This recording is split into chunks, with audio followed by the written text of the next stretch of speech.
What's up guys, welcome back to another video. Hope you're doing well today. So I went onto MXB Mods this morning looking for a new release. However, what I found instead was apparently the 5th most popular download on MXB Mods in the last 24 hours was a bit of a golden oldie. Now, I'm guessing it's just come because there may have been a slight update to the track. It's appeared recently on the recent tracks list, but it hasn't said that it's been updated, but the release date has changed to just the other day, so I'm not too sure and it doesn't really make sense. However, what we have here is the 2015 MX of Nations edition of Ernée in France. This is created by Jesse Mullock, and one of my favourite tracks of all time. I always love French tracks, Ernée in particular. I don't know why, it just suits me really, really well. Now, to give you a little bit of backstory here, when this track very first released, it wasn't the most loved by people, and the reason being is it's a lot more technical and a lot more slower than the tracks of its time. Now, I am very interested to see how times have changed, because the bikes have got better, suspension's better, front end right now, little bit iffy, but I feel like I might have remedied that setup-wise. I'm going to be rocking the KTM as always, and if we look down here as well, we get to see a lovely picture here of Mr. Green Lennox, and I think that is also some doofus as well, or that might be Jesse. I think I've done this exactly the same thing wrong before and got it wrong in the past, but that one right there, that is definitely Greeny. Greeny, come back, make us some more skins. And yeah, I'm not sure. I don't know what's going on over here, but we'll ignore this. Look at all the fans lining their heels. I love Ernée. I'm very excited to get into this, and I'm interested to see how these new bikes handle the track as well. And it's been a very, very long time since I've played the game also. So without further ado, let's get into it, and we shall spin some laps. That is a little bit of a blast from the past. A cheeky little McCreations marker right there. Love to see that. I like seeing all the objects dotted around everywhere. And I think this was before the time of like extended height maps as well. So the map does kind of just end, but I can't say anything about it. We are so spoiled with the quality of tracks that we get nowadays, even from first-time track creators. It's actually insane, the amount of like knowledge and resources that there are out there for everybody now. So I'm interested to see how this bike will handle it. The old bikes were a little bit tricky, especially because of how wobbly they were at low speeds. But I think the suspension and the handling of these bikes in general has got so good now that it should be absolutely fine. And if I remember correctly as well, I think he was able to triple this section, or is this a different version? No, yeah, you were able to triple that. You could get that clean. So almost got it perfectly the first time and barely stopped in time for the corner. So we'll see how it goes. I remember, I think it was JV. I think he saw me do that because I posted a hot lap video, or it might just be my normal video on the track. And he was like, do you want to test the outdoors for me at some point? And I was like, I can't do, I'm racing it. And then yeah, it never came to be, because that would have been a rather unfair advantage. So I'm just to try and remember the layout as well, because I saw we've had 2 GP versions of actually, have we had 2? No, we've had 2 versions for Ernée. One was the GP one, which was in the rain, which is one of my favorite races of all time that I've ever taken part in.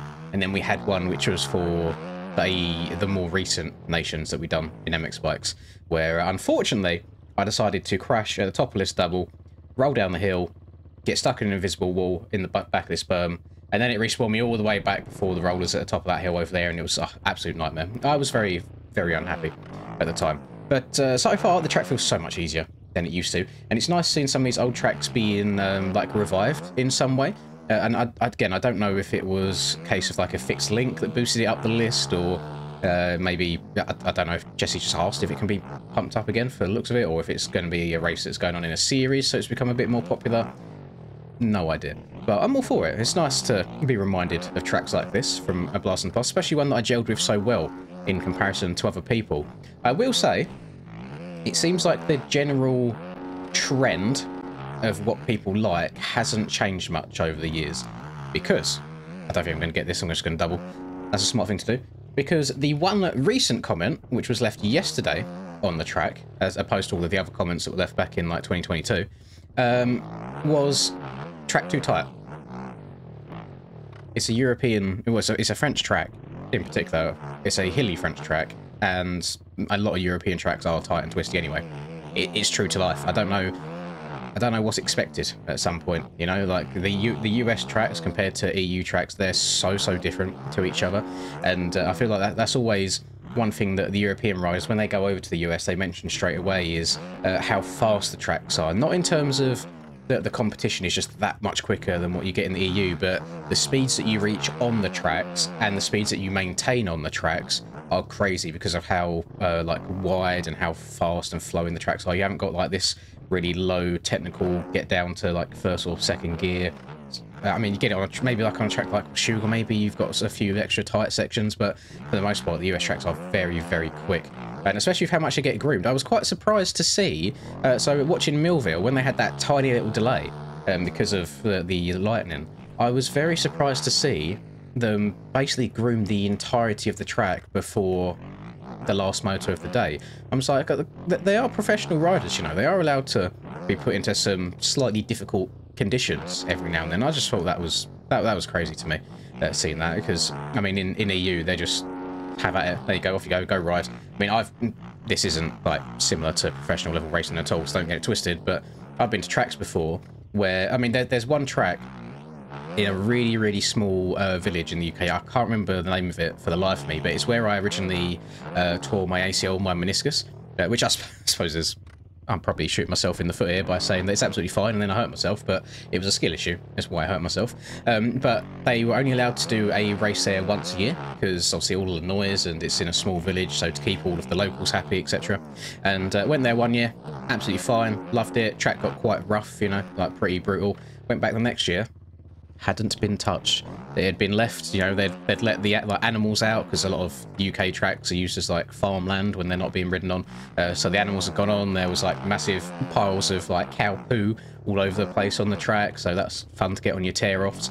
The rain had kind of done its thing and left holes everywhere. And yeah, all the same holes and all the same ruts had just firmly baked themselves into the ground from the previous year.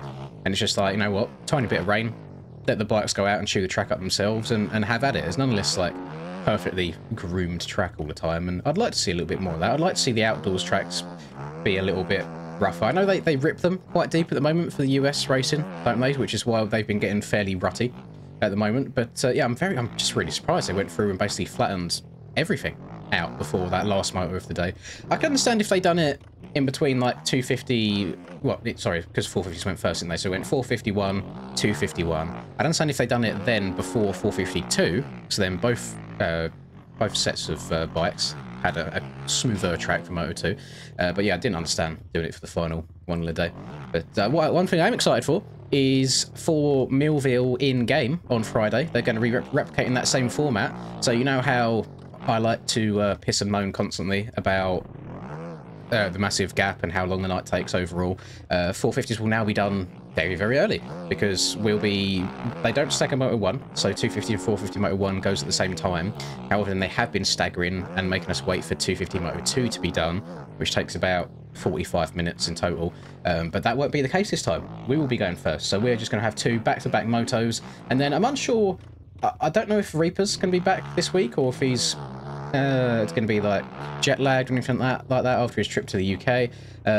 But if he's racing at Millville, then I will definitely see if we can tune into his stream at the end if anyone wants to hang about and pay attention and watch him.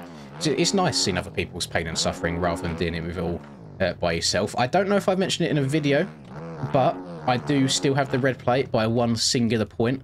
My information was incorrect going into Redbud, so I think it may have been Charlie that said I was 2 points up on Tyler going into the night, and then based on positions I would have been 1 point behind him exiting it, but that was not the case. He was 4 points behind at the start of the night, so I now have a 1 point lead, again, like I did, just over a different person. It was over Hakon, now it's over Tyler, and we'll see how it goes.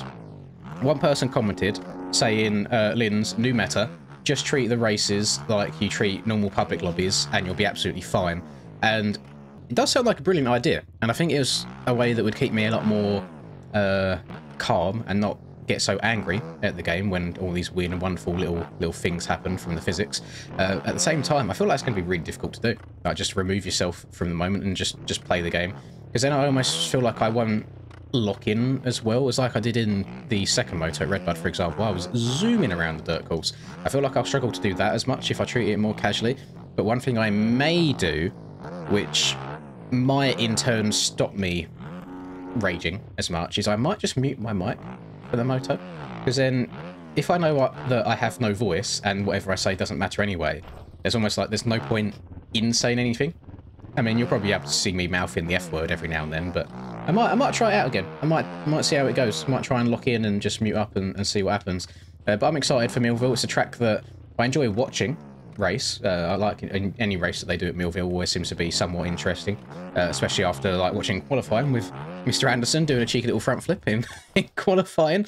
That was very, very amusing to watch. But I'm interested to see how the racing goes. Last year's Millville did not go well for me at all. However, I'd done it during O'Day Natathon, so I was incredibly tired anyway.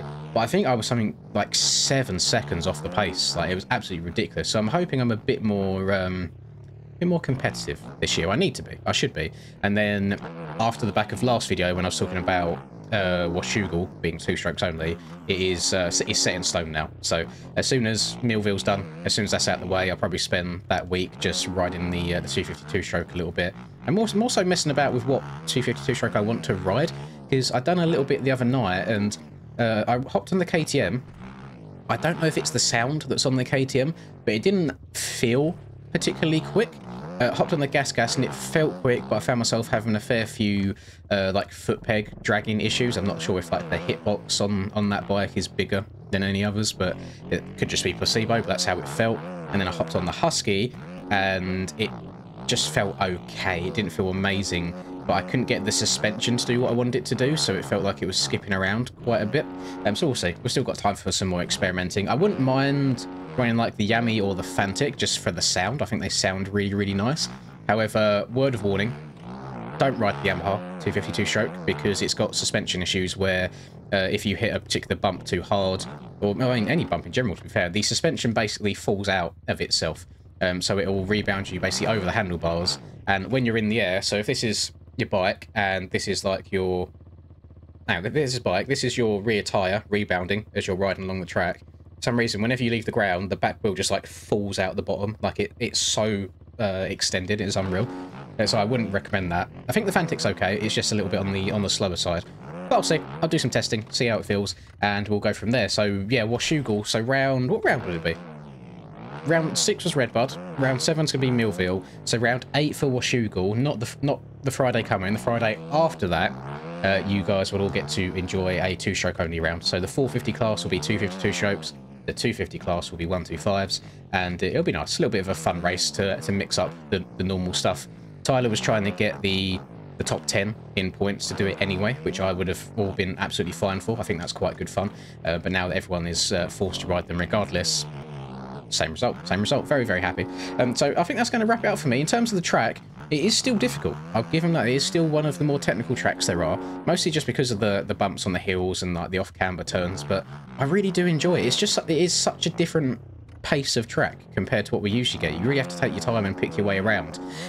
In terms of racing it online, I think you'd have to be very patient around people and kind of wait for mistakes rather than trying to force a pass, because some of the super tight insides, I don't really see them ever being too like viable to make passes. It does seem like a carry your momentum around the outside track in general, but I don't take anything away from that. It is still very much enjoyable, and give it a go if you want something a bit different to your normal wide open throttle action. And we'll see if any more of these old tracks suddenly get boosted up in a list at any point. I'm very intrigued. So thank you, Mr. Mullock. Release something else for us, please. It's been a while. I mean, we like Fernley, we like Erne. Give us some more action. I don't know how busy you are these days, to be fair, behind all of the OEM stuff and things like that as well. But you know, dabble in a little bit of track creating. Get Greeno to come back. Get Greeny back here so he can put his face on more tracks at the same time. So yeah, that'll do it for me, boys. I hope you have enjoyed. Drop a like if you did. Subscribe to the channel if you want to. All that lovely stuff. Have a lovely rest of the day, whatever you're up to, and I will catch you all in the next video. Peace.